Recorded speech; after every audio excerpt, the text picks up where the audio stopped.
I'm a bad boy. G'day guys, today I'm going to be cleaning out the intake manifold on the BT-50. So this is the same as the Rangers and Territories obviously from sort of 2011 onwards to 2020. So long story short, because of the exhaust gas recirculation, you get oil and carbon mixing together to form a sludge. It restricts the airflow into the engine and you can have reduced performance. That's not the case in my car. The reason I'm doing it in this car is because I've added a catch can, which is to solve that issue. So I want to have a fresh start from the install of the catch can. This has been something I've been meaning to do for a while, but it is a messy job and it can be quite a frustrating job. So I've been putting it off for a while. So all there is to the job basically is knowing what you're trying to take off and then kind of figuring out how to get access to it. So a lot of this you'll figure out as you go through it and you're actually in the engine bay yourself with your tools, and putting it back together will be a lot easier because you will kind of remember where everything goes. But regardless, I'm going to show you the removal, or at least which bolts to take off. You don't need to see me taking the bolts out, and then I'll show you some of the things to remember when you're putting it back together. So the first thing I'll say about the job is make sure that you really want to do it because it's not a fun job. It is dirty, you need someone to clean out all the carbon deposits and the sludge, and you will make a mess of things. It is also a frustrating job just because of some of the access of the bolts, and you spend a lot of time bending over the bonnet. So if you're sure you want to do it, just know that it is frustrating and time consuming. It's one of those weird jobs where the first time it's going to take you maybe half a day to do, if not longer, depends how thorough you are with the cleaning. But me, I've just done it and I feel like I could do the full thing in just a couple hours now because I know where everything goes. I know how to get the manifold out around the fuel lines. But hopefully if you do it, you only have to do it once. If not, I'd probably only do it every 80,000 Ks or thereabouts, just because it's a massive pain in the ass. So for me, car's at 42,000 Ks, I've installed a catch can and I want to give it a clean slate, so hopefully the catch can prevents the build up in the future and I'll just be driving around with a clean air intake.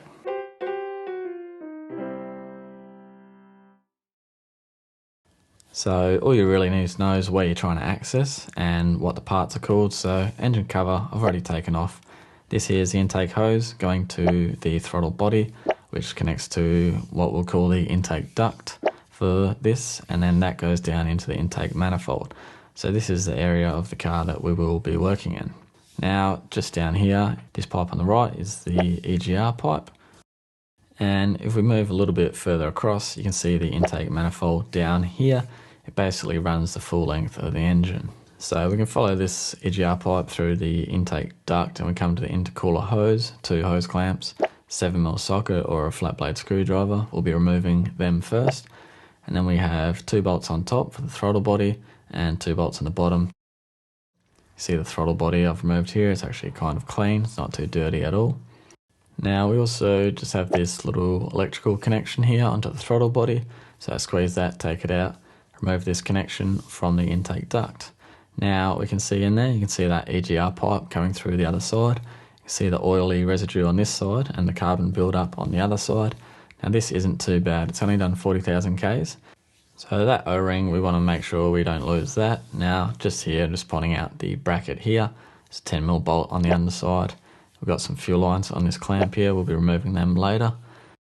So you can see there's a lot of clamps and stuff connecting to brackets like these fuel lines here, and you'll sort of notice it as you start to take things off. Here's that 10mm bolt on the underside that we want to remove. It looks hard to get access to on camera, but it's pretty easy to get access to it. So the next things that we're taking off is just a bunch of brackets. So they're on these stud bolts with a welded nut, but the nuts on the outside are just holding brackets. So you can see 2 of them here. So it's holding fuel lines on both of these instances. And then if we just move around to the other side of this inlet duct, you'll see top and bottom here, there's another 2. Now these are all M10. So we want to remove these brackets by removing these top nuts and then remove everything connected to the bracket to get the bracket out of the car. So here's a top-down view, you can see what I mean, how there's a bolt with a welded nut and there's a nut on the other side of the bracket. So first we remove the brackets, and then once the plates are off, we'll be removing the actual studded bolt as well. And you can see I've also loosened these 2 M8 bolts that hold the EGR pipe into that intake duct. So loosen them and take them off. So once all the brackets are off, we're left with the stud here to remove, stud up here to remove, and these are all M10 again, and the 2 on this side to remove. Then we can remove the intake duct. This is what they look like. Intake duct is now free to come out by working it off the EGR pipe.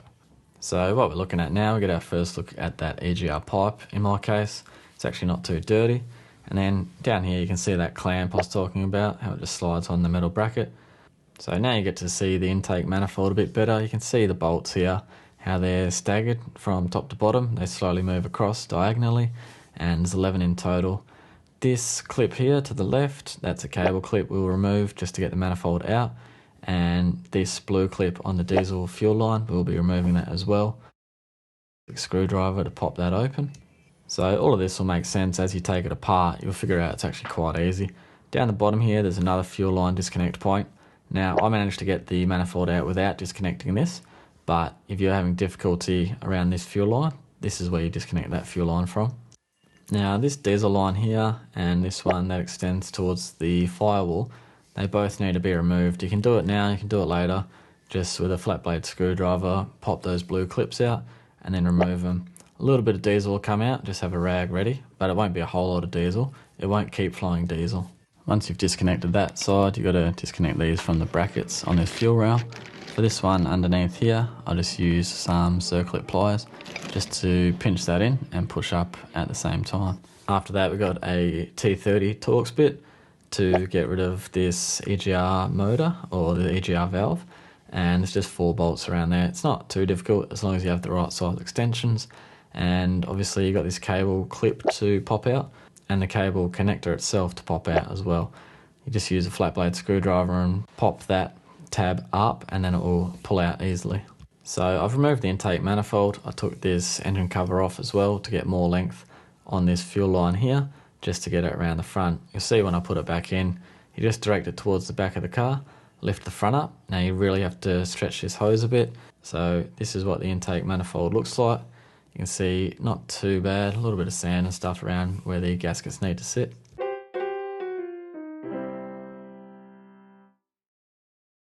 So now all I need to do is clean everything. Got the throttle body, the intake duct and the intake manifold. This here is just the sensor, which I'll clean with contact cleaner. A bit of sand and stuff around. See the sand down there.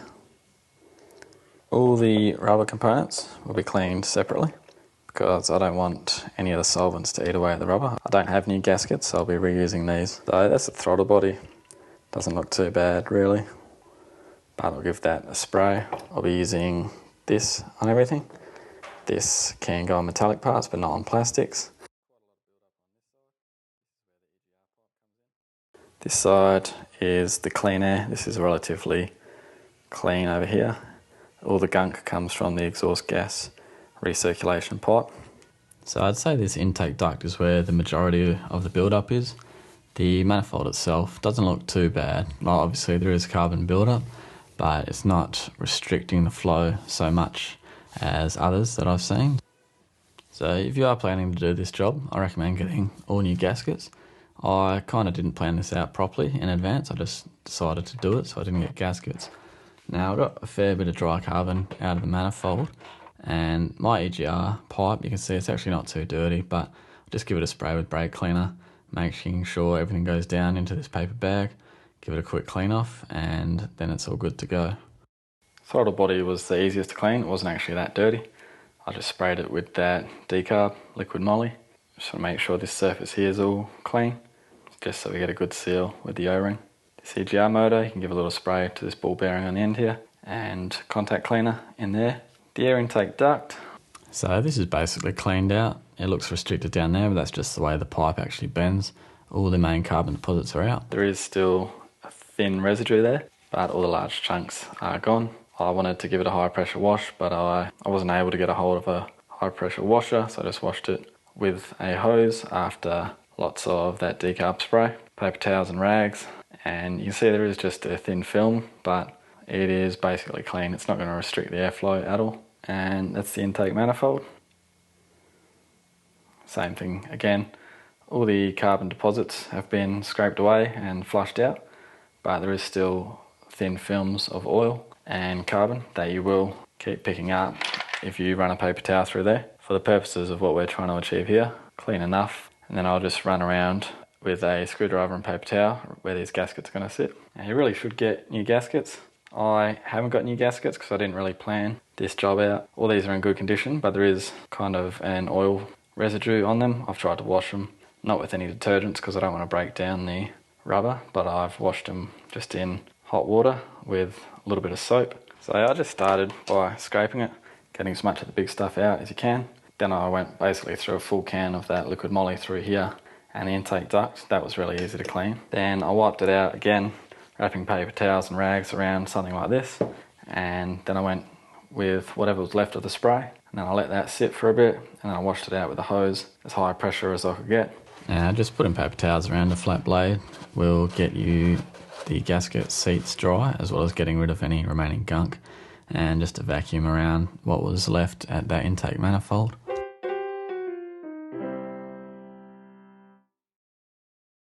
So just make sure all your gaskets are seated properly.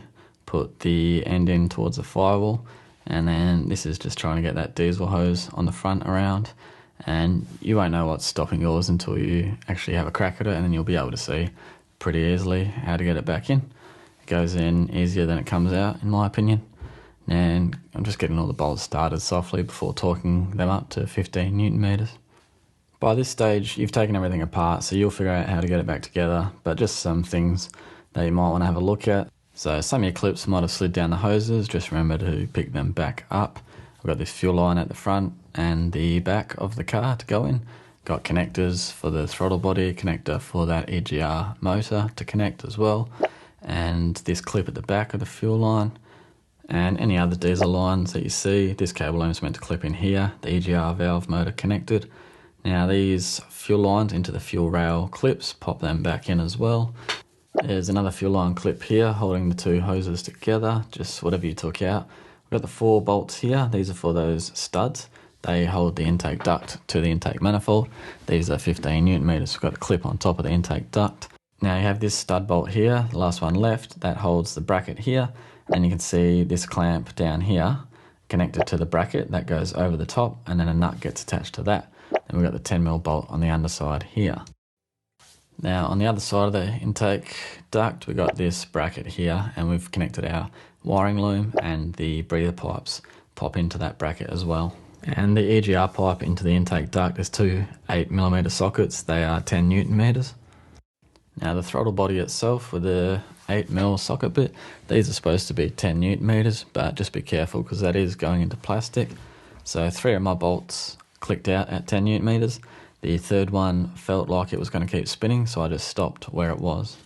Okay, so clip this in the bottom of the throttle body. Then we've just got this intercooler hose with the 2 clamps, 7mm sockets. Then we can reconnect the battery and it should be good to go.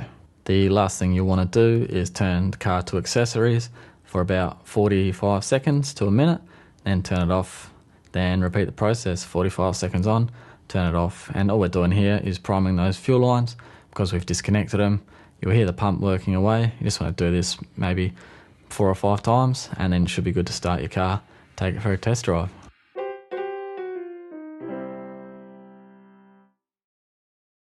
Alright, that's it now. Just take the car for a test drive, see how it feels. I can't say that I really noticed any difference because my intake wasn't as dirty as some of the others that I've seen, and anything I did feel was probably just a placebo effect anyway. In hindsight, I should have planned this out better and bought all new gaskets across the board, but so far so good. No leaks, no error codes, and the car seems to be driving as good as before, if not better.